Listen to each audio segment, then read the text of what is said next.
talking about a really important topic today, and I'm going to let you roll with it. But just to let our audience know where we're going, we're going to be talking about 3 things you must know before committing, which I think will be relevant for many of the people in this audience. So with that, Bruce, I'm going to let you take it away. Okay. Well, Michelle, interrupt me at any point if you have any questions or you want to add some side ideas here. And I am excited to be speaking to an audience of, I imagine, predominantly single women, because mostly I'm speaking to couples. Mm-hmm. And you guys listening to this are incredibly fortunate because you're learning this information before things go wrong in your relationship. Most people come to me almost too late, having fallen in love, and the relationship starts, getting rocky.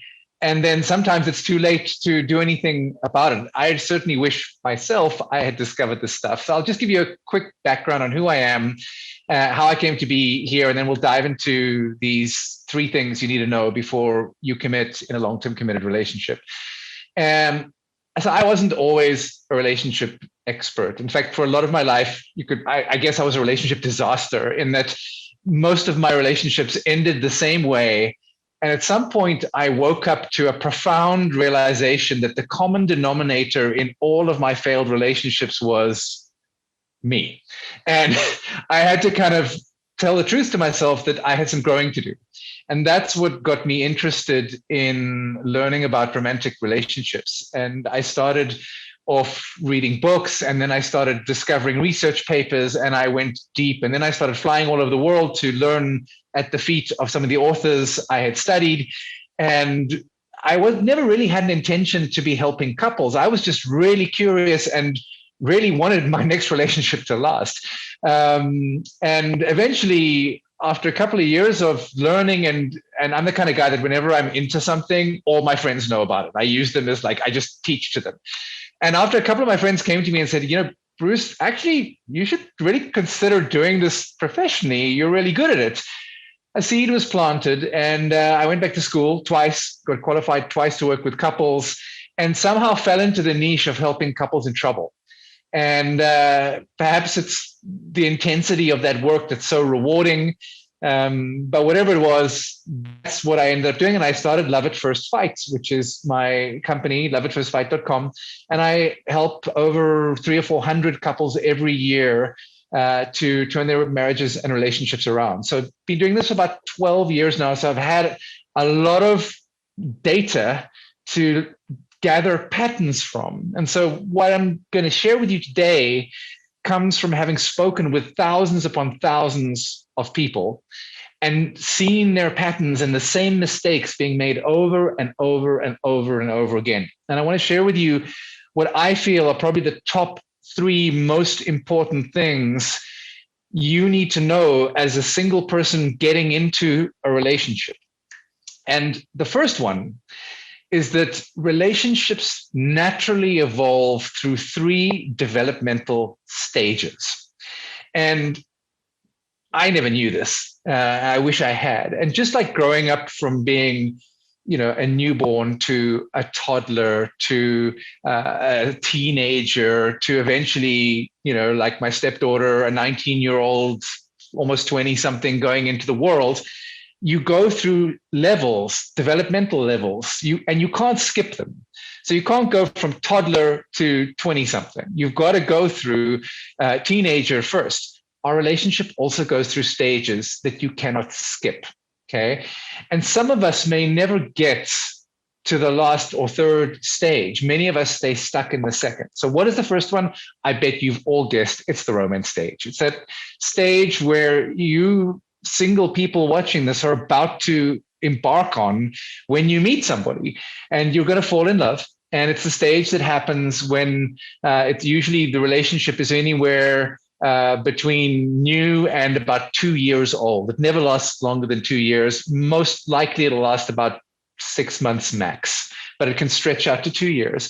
And it's this beautiful time where we're falling head over heels in love. Our brain is pumping out a cocktail of love drugs like oxytocin and serotonin and dopamine and vasopressin. And we're literally high on drugs during the romance stage, which is why it's so addictive and it's so fun. And it's a natural stage, and its purpose is to get us to connect, to bond together as a couple. And this is mostly done through the hormone oxytocin. And oxytocin is known as the cuddle hormone. It's that drug that gets the two of you feeling close and connected and falling in love. And in this stage, because we're high on drugs, we can only see our partner through these kind of rose-tinted glasses. We completely ignore all their bad side, right? All those red flags that people talk about, we don't see any of them because we're drugged, like we're high.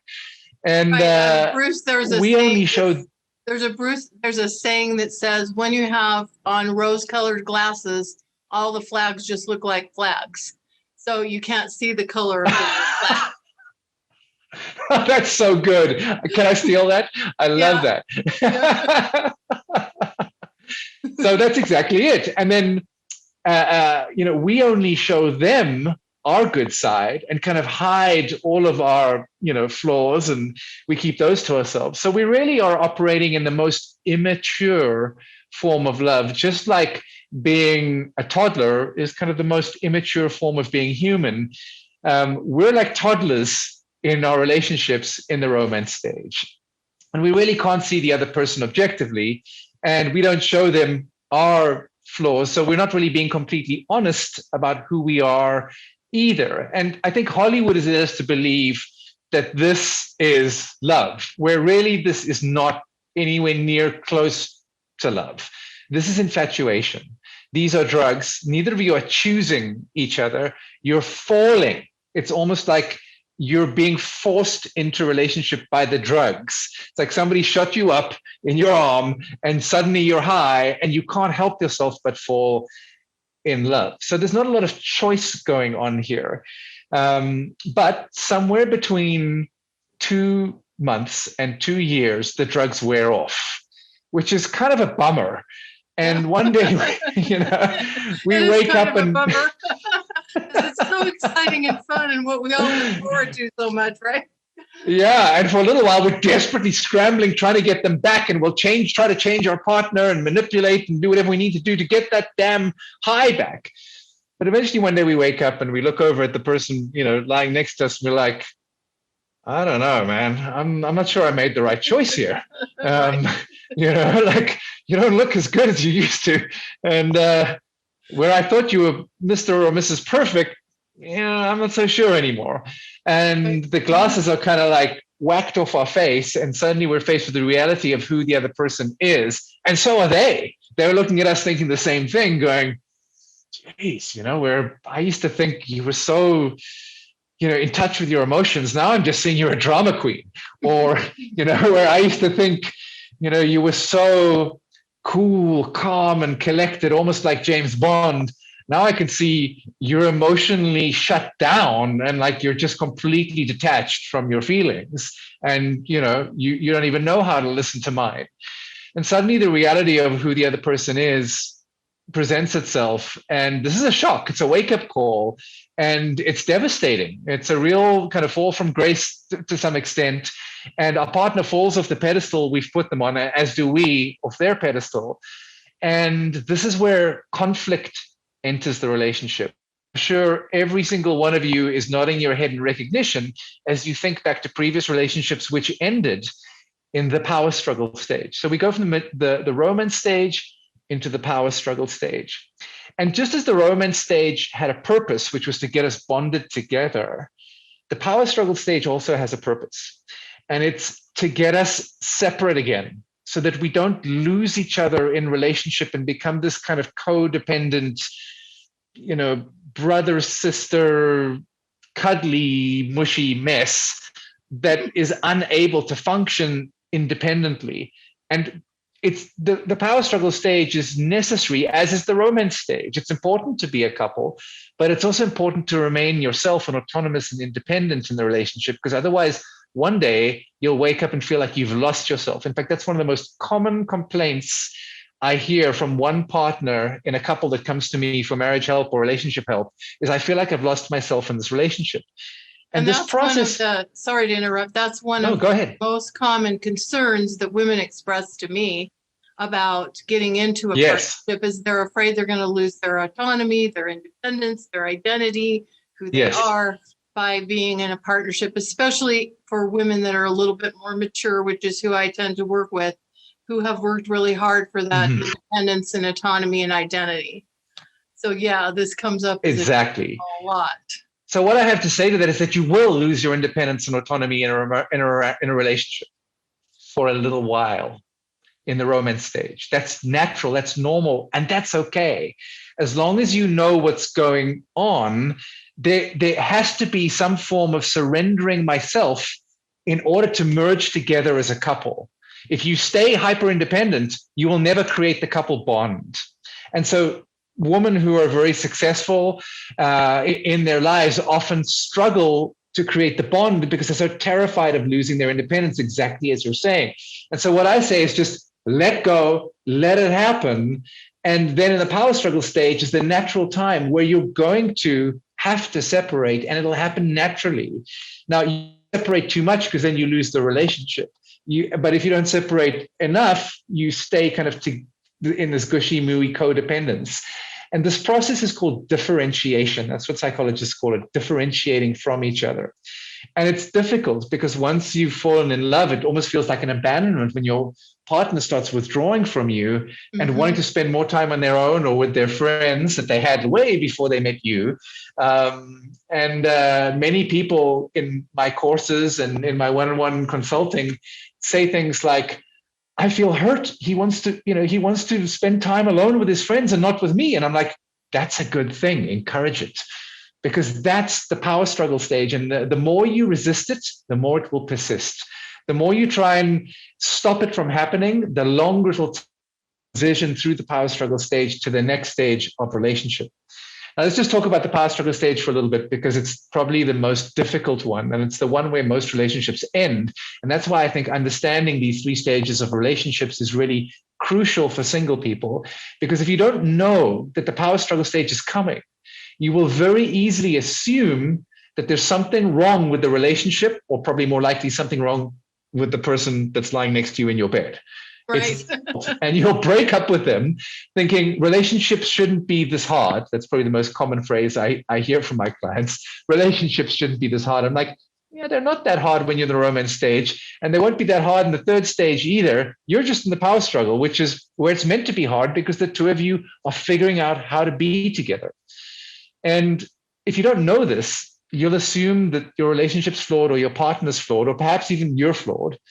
And you'll break up with each other and the relationship will end. In fact, most relationships do end in the power struggle stage, because in the romance stage, it's rare that they end because you're high on drugs. In the next stage, after the power struggle stage, it's rare that they end because you've gotten through most of your conflict and you're happy together. So it's the power struggle stage you want to be aware of and look out for and expect and almost celebrate and welcome when it arrives as, okay, we've graduated. Now we're teenagers. We're no longer toddlers. We're in the teenage stage. Now, you know how teenage years are. They're not easy. And that's what the power struggle stage is the equivalent of. Your relationship's teenage years. You're going to be figuring things out. It's going to be a ton of conflict. Or if you're like some couples, there's going to be zero conflict. And the number one predictor of divorce, according to Dr. John Gottman, is the absence of conflict. So zero conflict is as bad as, conflict every day and constant fighting. And the reason is that if you're not fighting, you're not resolving your differences, you're not talking about what's going on. And so eventually it'll explode. All of that repressed, pushed down emotion and differences will suddenly come up like a volcano. You will have a massive fight and the relationship will break up and end right there and then. And one of you will be left thinking, what the heck just happened? Where did this come from? How did this relationship go from being head over heels in love to suddenly I'm single again? And that's because you weren't expecting the power struggle stage and you weren't talking about what was coming up in the relationship during the power struggle stage. So, and that's probably because at least one person in the power struggle stage maybe did lose their identity, or they were too afraid to express what was going on, or too disillusioned or something. They couldn't express it.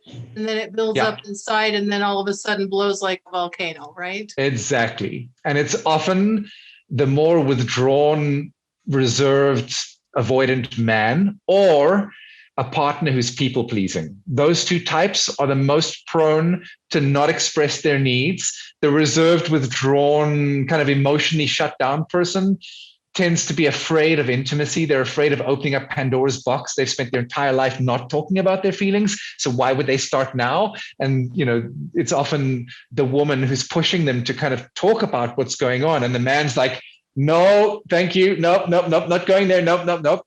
Until eventually, there's so much conflict that he goes, I can't do this anymore, and he leaves. Or she's just like, I can't deal with you anymore. I'm out of here. Or the people-pleasing one who tries to deal with conflict by saying yes when they mean no, or by appeasing their partner to try and make them happy rather than talking about what's authentically going on inside of them. That person eventually wakes up and go, I don't know who I am anymore, because I've said yes so many times when I meant no that I don't even know what this relationship is anymore. So those are things to look out for. And a lot of what I do with my couples in the power struggle stage is teach them how to talk about what's going on in a safe, kind way without things escalating into volcanic eruptions and, the shit hitting the fan, so to speak. Mm-hmm. So if you're lucky enough to make it through the power struggle stage, you emerge as a couple interdependent. Okay, so interdependent means you're able to be healthily dependent on each other when you need to be, and also be autonomous and independent. And it's this flexible move of the two of you coming together and separating, and coming together and separating. This could be hour by hour, or day by day, or week by week, or season by season. But when your partner needs you, you're there. And you're there for them. And then when you need them, they're there for you. And you're able to be a couple, and you're also able to have your own individual lives. So on the macro, what this might look like is, my wife and I wake up in the morning, and we are literally physically like this. We're clinging to each other. That's how we sleep to each other. We're clinging to each other. In the morning, we wake up, we have coffee together, and then we separate for the day. As I go about my work and she goes about her work, she's a chef. I help couples. And then somewhere around about 5 or 6 in the afternoon, we come back together again. And then she'll go off. Last night she went out to dinner with some of her friends, and I stayed at home and watched Netflix, which was wonderful. And then we come back together again. And it's this kind of flex and flow. Or there might be times where, for 3 or 4 months, I'm kind of alone as I'm visiting my 85-year-old mom who lives in South Africa, where I'm originally from. And last year I went away for 3 months, and we were apart for 3 months because I was afraid my mom might get COVID and suddenly pass away. And I wanted to see her because she's old, and my wife couldn't get a visa to come and visit with me to South Africa. So we were apart for 3 months. And then when we came together, we went on a road trip, and we spent lots of time together because we'd missed each other. These are the natural flex and flow of the mature love stage. And the separation in the mature love stage, which is the name of the third stage. Sorry, I didn't mention it, the mature love stage. The separation is not a threat in the mature love stage. In the romance stage, separation is a threat, okay? And in the power struggle stage, you're trying to come together, but for one partner, often coming together is a threat. The more withdrawn partner wants to kind of retreat and withdraw, and the other partner chases them, and that part is the threat. In the mature love stage, you're able to be together and apart, and both are wonderful. Your conflict has been resolved. You don't fight about things anymore. You may argue and disagree, but it doesn't escalate into blowout fights where both of you are left hurt, feeling alone or sad or distant from each other and sleeping in separate sides of the bed or in a different room. That doesn't happen anymore. And in the mature love stage, one of the characteristics is that the couple often end up working on a joint project together that makes the world or their community a better place. This could be starting a business together. It could be having a baby. It could be starting a school. It could be traveling the world together. It's different for everybody. And the key ingredient of this project is that it's born out of being together. Usually it's not one person's idea that they had way before the couple became a couple. The idea came because of being a couple. Through going through the power struggle stage and their life together and living together, they realized that their coupledom has given birth to almost like a third entity, the relationship. And so now you've got partner A, partner B, and this third entity their relationship, which is almost like the baby that they gave birth to, metaphorically speaking. And this baby has its own life and its own goals and its own gift to give to the world. And when the couple enter the mature love stage, this is often a natural progression. Their relationship gives back in some way, shape, or form. It might be small, it might be large, it might be on a local scale or a global scale, but it's a trait. You don't really get to the mature love stage unless you've been together for at least 5 years, I would have thought, on average. And being together 30 years doesn't guarantee you've made it to the romance, to the mature love stage. You can stay stuck in the power struggle stage 20, 30 years, and often my clients have been. And they're desperate by the time they come to me. They've been fighting and they've never managed to get that stable place in their relationship. Conflict ends for a while, but it always comes back because they're not resolving what comes up. So that's the first big idea, that I think it's important that every single person know to expect the power struggle and to know what's required when you get into the power struggle. Mm-hmm. Okay. So do you feel like it's important? So, for example, my husband and I have been married for 15 years. I definitely remember the romance stage, the falling in love stage. I definitely remember sort of the power struggle when all of a sudden we're like, oh, maybe you're not quite so perfect as I thought. But I do feel like we've been able to work through that and transcend that, and that we're in the, what do you call the third stage, the couple stage? The mature love stage. Mature love stage. Mm-hmm. So for couples, though, that are kind of in the early stage, they're like in the romance stage, what do you suggest to kind of like prepare them for the upcoming struggle stage, power struggle stage? And how do they talk about that? Because, I mean, I don't know. I mean, how do you bring that up? You know, we're madly in love right now, but 6 months from now, you might notice my toes are big and that I have whatever, right? With this flower. So that's such a great question. And I think a lot of the preparation cannot be done in the romance stage because the problems haven't arisen yet and you don't know what they are. Mm-hmm. So you almost need to wait until a power struggle happens. But what you can do to prepare yourselves is learn the skills for dealing with conflict before conflict emerges, so that when conflict inevitably does emerge, you're prepared. You know what to do. And so these skills are skills I teach in all my courses. They're connection skills, how to stay emotionally connected when the drugs wear off. They're communication skills, which is divided into two fundamental categories. One, how to speak so that your partner doesn't feel threatened. And two, how to listen so your partner feels heard and understood.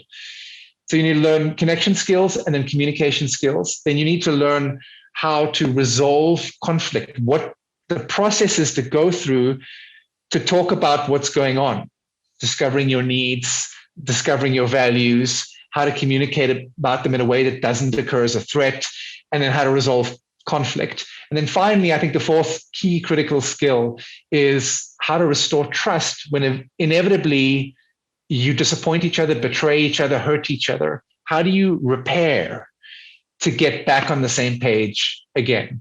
And that can all be done beforehand. The actual content, you can't really talk about too much because you won't know what it is unless you've done this plenty of times before in a previous relationship and you're self-aware and you know yourself inside out and you know your relationship stuff, you can share that. But chances are your partner won't have. So, yeah. Number two, the second most important thing I think single people can learn before they get into relationships or need to understand is that during the power struggle stage, an incredibly toxic and common pattern emerges that will catch you unawares if you're not expecting it, and what will make you possibly want to leave the relationship, or at the very least, it will drive you freaking crazy. And if you're not expecting it, you may point fingers at your partner and blame them for it, which will just make things worse. And the pattern is this. One partner who tends to be a little bit more needy, I call them the hailstorm, will begin chasing the other partner who tends to be a little bit more emotionally shut down, who I call the turtle, to try get the turtle to come out of their shell and play and connect. The turtle, being afraid of intimacy and emotional connection, will retreat further into their shell and withdraw. the hailstorm will then start hailing on top of them, which will make them withdraw more. The hailstorm will kind of chase them, which will make them withdraw more. And this dance goes round and round and round and round, the hailstorm chasing the turtle. And the more the hailstorm chases, the more the turtle withdraws. And this goes round and round until the couple blow up into a massive fight and don't talk for a week or break up.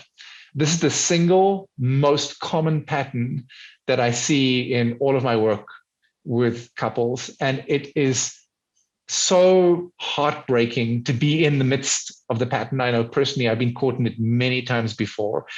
And for the hailstorm who's afraid of abandonment, their partner's withdrawal triggers their childhood wound, unhealed wound of abandonment. And for the turtle who's often afraid of being engulfed, this hailstorm kind of engulfing the turtle triggers the turtle's fear of engulfment, which makes them want to retreat more. And both people are traumatizing or re-traumatizing each other until they become conscious of what they're doing and they break the cycle. So if you catch yourself, if you know you're more hailstormy, catch yourself doing these things. Hailstorms drive their turtle partners into their shell by being critical, by pointing fingers and being blamey, by being demanding and insistent, sometimes being needy and clingy and desperate. And every one of these things will be repulsive to your turtle partner. Now, it's not always a hailstorm turtle partnership. Sometimes you get two hailstorms, sometimes you get two turtles, and there are actually three other of these types as well that I call chameleon, the wolf, and the sheep. But the most common two are the hailstorm and the turtle, and they account for probably 90% of my clients. We'll just talk about them. And if you catch yourself doing this, stop and be vulnerable. Share what's on your heart. Talk about what's going on inside here, not what's going on over there with your partner.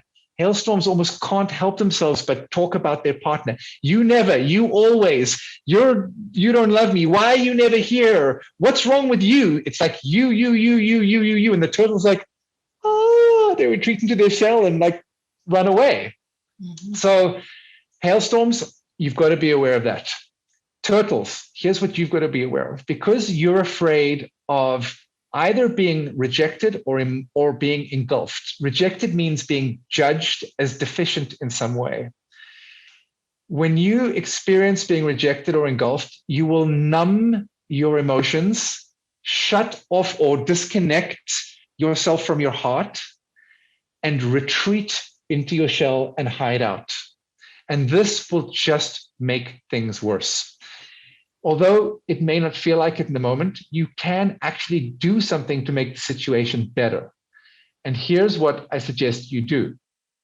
You stay present, don't run away, and instead of defending, reassure your partner that you love them and you're listening to them. That's what hailstorms often need in order to calm down and relax. That's kind of what soothes them. When they hear, honey, everything's going to be okay. I love you. I'm not going anywhere. I'm right here. Tell me what's going on. I'm listening. That's often when the hailstorm will calm down and soften. And then you get to learn that you can stay present and bad things won't happen. And that will prevent you from retreating more, because whenever you retreat, it's going to disconnect you from your partner and escalate conflict. Same for the hailstorm. Whenever the hailstorm gets all crazy angry, it's going to disconnect them. So what can the hailstorm do? The hailstorm can be vulnerable. What can the turtle do? The turtle can reassure the hailstorm. And that way, both of you soften the intensity of the conversation, and you can talk through things and be honest and authentic about what's really going on. And you stand a chance of actually resolving things, repairing the damage, getting back on the same page, and being more safely connected afterwards.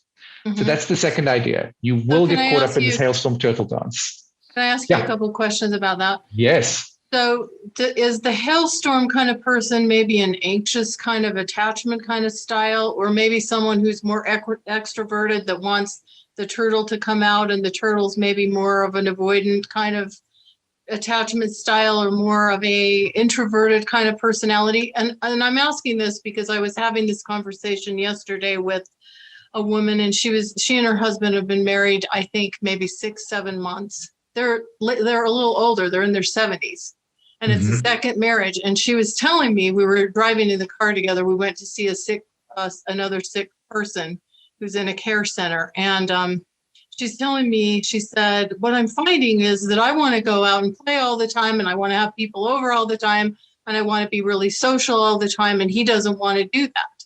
He just wants to stay home and putter around in his little workshop in the basement. And she's expressing this to me, that this is becoming a bit of a conflict for them. So it sounds like they're coming out of the romance, fall in love stage. 6-7 months. That's perfect time. And now all of a sudden she's going, well, she said, I thought, this is exactly what she said. I thought we'd be having friends over all the time. It'd be really social and interacting with lots of people. And that's not what he wants to do. Yeah, exactly. So they're entering the power struggle stage. She's probably more extroverted. He's probably more introverted. Introvert and avoidantly attached they're not necessarily linked. Neither is extrovert and anxiously attached, although having said that, there are overlaps, but they're not necessarily. Like, I've met many introverted hailstorms and many extroverted turtles. They're not mutually dependent like that. But when I say hailstorm, I'm referring to anxious attachment. When I say turtle, I'm referring to avoidant attachment. When I say chameleon, I mean fearful avoidant attachment. And when I say wolf and sheep, I'm talking about disorganized attachment. And these are all things I teach in my programs. And it's important to know your attachment style. Knowing you're a hailstorm, you can catch yourself doing the hailstormy, critical, anxious, angry, blamey thing. Knowing you're a turtle, you can catch yourself numbing out and withdrawing and retreating and stop yourself. Otherwise, we'll just end up torturing each other in that pattern over and over and over. Got it. Okay. So, third idea. Are we ready? Can we do number 3? Let's do it. All right. So the third thing I think is critical for single people know before they get into a relationship is that relationship problems, and I know I'm talking about all the problems you're going to have, because, we don't need to talk about how great things are going to be. You're going to be high on drugs. It's going to be wonderful for 6 months. So let's just go ahead and talk about when those drugs wear off. When you end up in conflict, I think the biggest cognitive mistake I see couples making is thinking that communication is what's going to fix their conflict. And so they learn communication tools and communication skills. And when they're feeling angry, or they're angry at each other and they're feeling upset, they use their tools, and their tools often fail or make things worse and blow up. So I'll give you an example. Like, the ubiquitous couples therapist tool is this kind of sentence phrase that goes, when you did X, I felt Y. And it's designed to stop two people pointing fingers and blaming each other. And you're supposed to be talking about yourself. And it's supposed to sound like, when you didn't take out the trash, I felt hurt and disrespected and sad. But when a couple's disconnected and angry, it often sounds like, when you didn't take out the trash, I felt like you're just an asshole. And the communication tool becomes a weapon, right, to further, that kind of empowers you to further hurt each other. And it actually can make things worse, because inside of using these communication tools as weapons, now you've taken away the only resource you had. You were banking on that communication tool helping you. Now the communication tool's actually not worked. You're left feeling even more hopeless, like, oh my gosh, if our tools don't work, we're screwed. Like, how are we going to do anything? And so this is something I discovered by accident early on in learning about relationships. I realized that it's not communication we need. We know how to speak English. And I'll often joke with my clients. I'll say to them when they say, hey, will you teach us some communication skills? I'm like, no, actually, no, I'm not going to do that. I'm like, do you know how to speak English? And they look at me and they're like, yeah, and they kind of laugh nervously. I'm like, think back to the romance stage. Did you have any problem whatsoever communicating? I'm like, no. And so why do you think you need communication skills? And I joke with them about it, and we make fun of it. And I say, now, what was different between the romance stage and the power struggle stage? And eventually what comes out is like, we don't feel like we're on each other's side anymore. We don't feel like a team. We don't feel safe. We don't feel connected to each other. And so I realized that what has to come first is emotional connection. So you might think of it as emotional safety. And so I coined this phrase that's become kind of the foundation of all the work I do with couples, which is connect first, communicate later. And that's the third thing I want everybody to take away.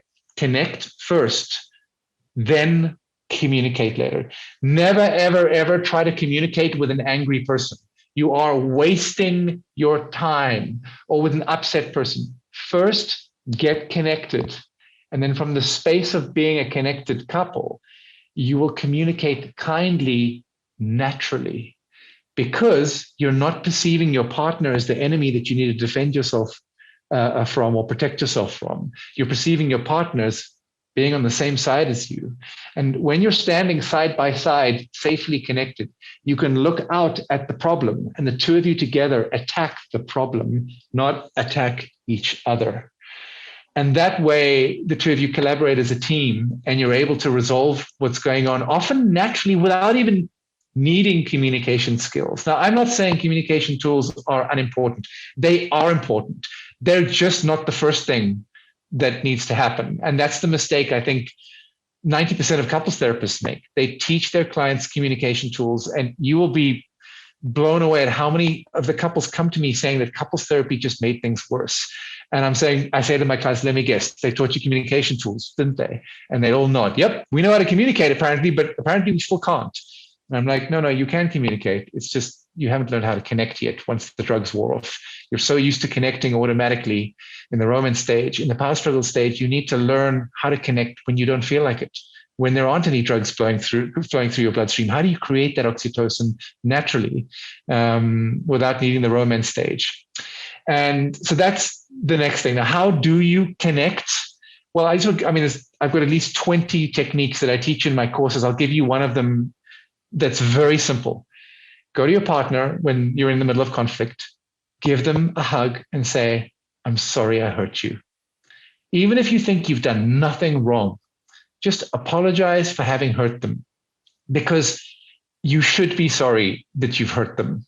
Even if you think you were innocent, the fact that your partner is hurt or looks like they're hurt or upset means, and that you were somehow involved, means you were involved in that somehow. Some of the responsibility for their upset falls over here with you. And so just going up and giving them a hug, pulling them closer, hey, I love you. I'm sorry I hurt you.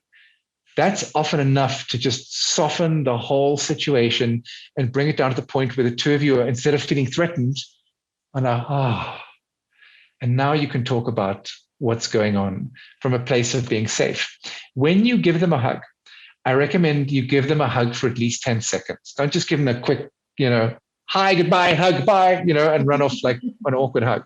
Like hold them, pull them close, bring them close. I don't think it's good to kind of do this kind of stroking thing. It often detracts from being present. And we often do this when we feel uncomfortable with intimacy and we're feeling a little bit anxious ourselves. We do this to either soothe ourselves or to, like somebody who might, have a nervous tick.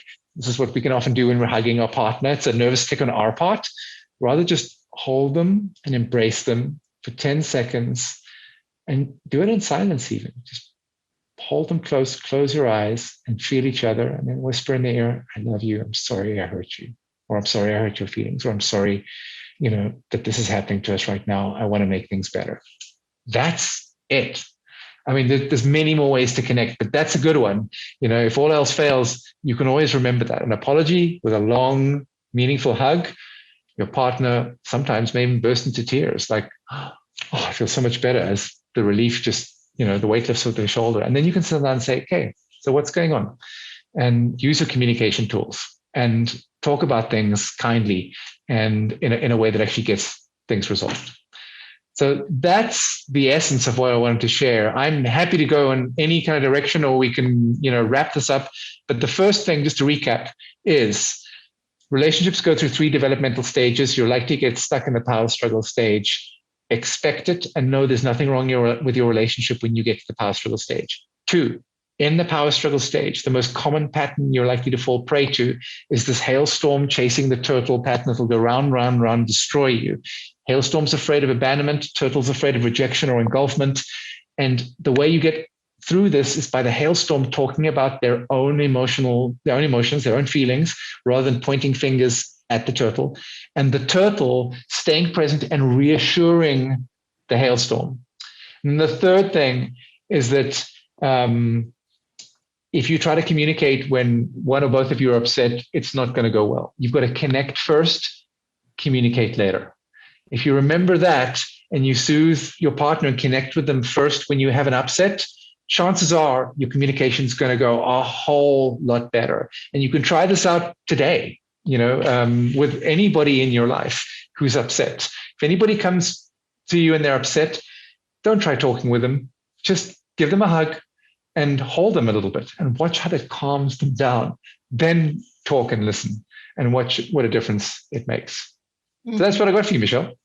Yeah, that's wonderful. I really, really appreciate what you've shared, Bruce, because I think it's really, really powerful. And this idea of connecting before communicating, I think is so powerful too, for so many people in conflict or with couples that have, are in that challenging time and don't quite know what to do. But I want to ask you a follow-up question on that one, if I can.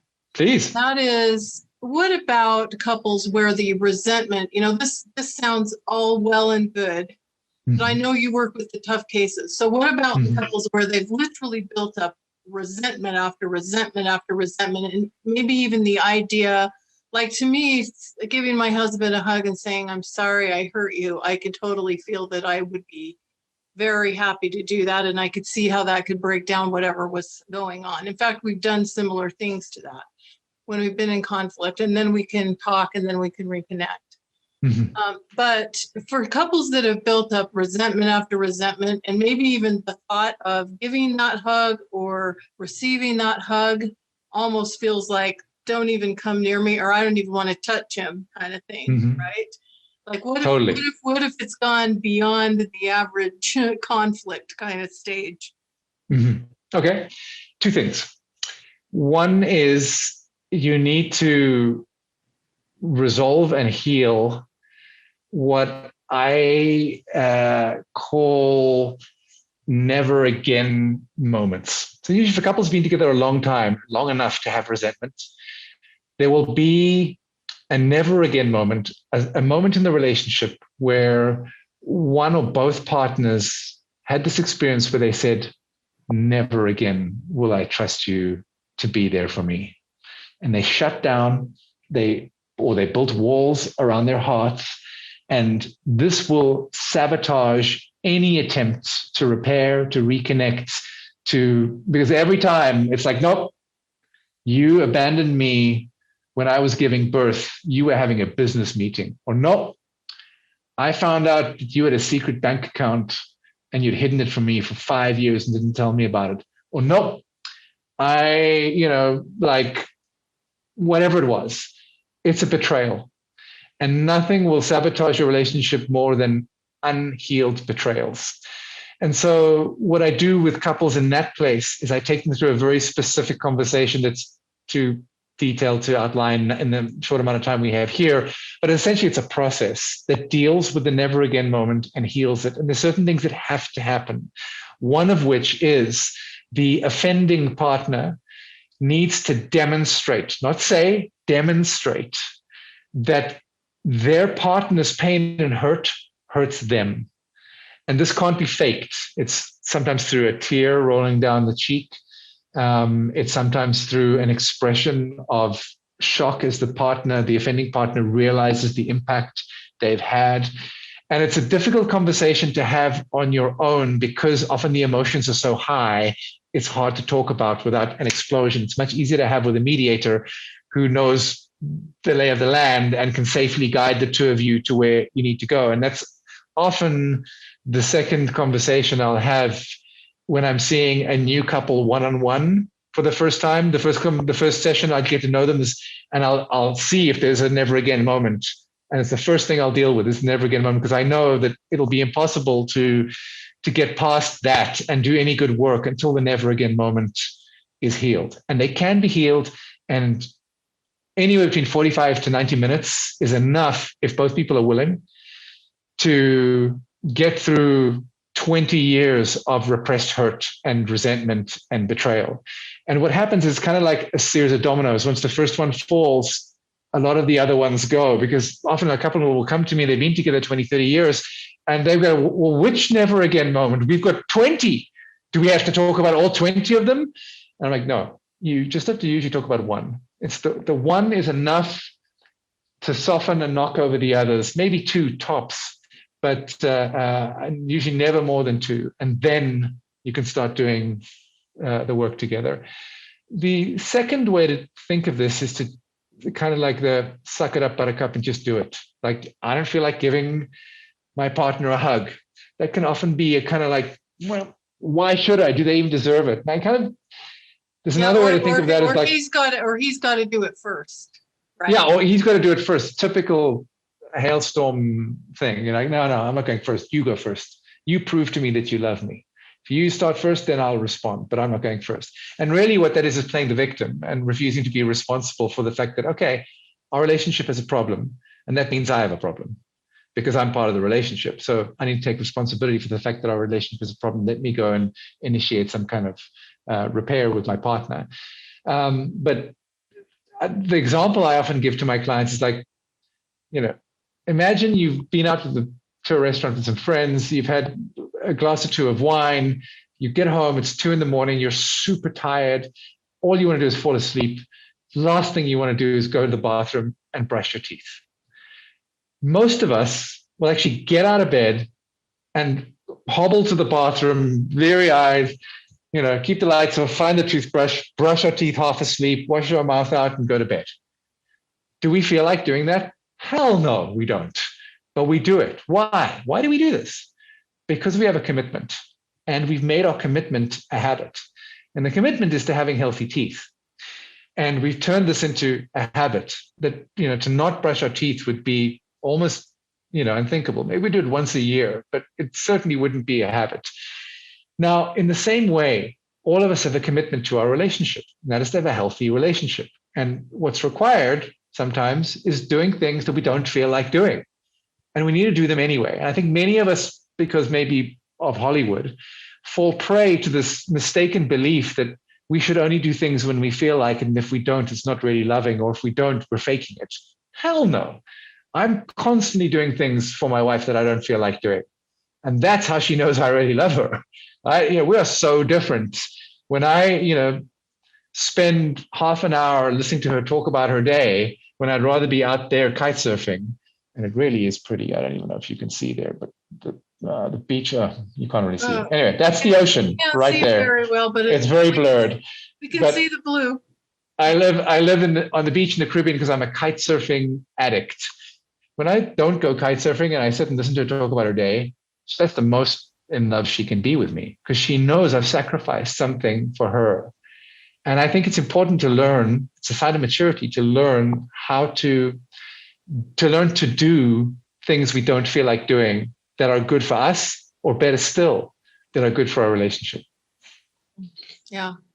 Thank you. Thank you for going there, Bruce. I know I could talk to you and talk to you all day, because I find for hours, I'm sure we could. Yeah. Yeah, because I find this really, really fascinating, but I know what you've shared will be really, really helpful. So Bruce, I want to give you a chance, if you'd like, if there's anything you want to leave us with, or anything you wish I'd asked you that I didn't. I want to give you a chance to leave us the last word, and then we'll wrap for today. If it isn't love, it's a misunderstanding. I'll leave you with that to ponder. If it isn't love, it's just a misunderstanding. Okay, sounds good. That's a beautiful thought. So for everybody watching, we really want to thank you for being here. And Bruce, I want to thank you for your generosity and sharing. And bye-bye for now. Bye, guys.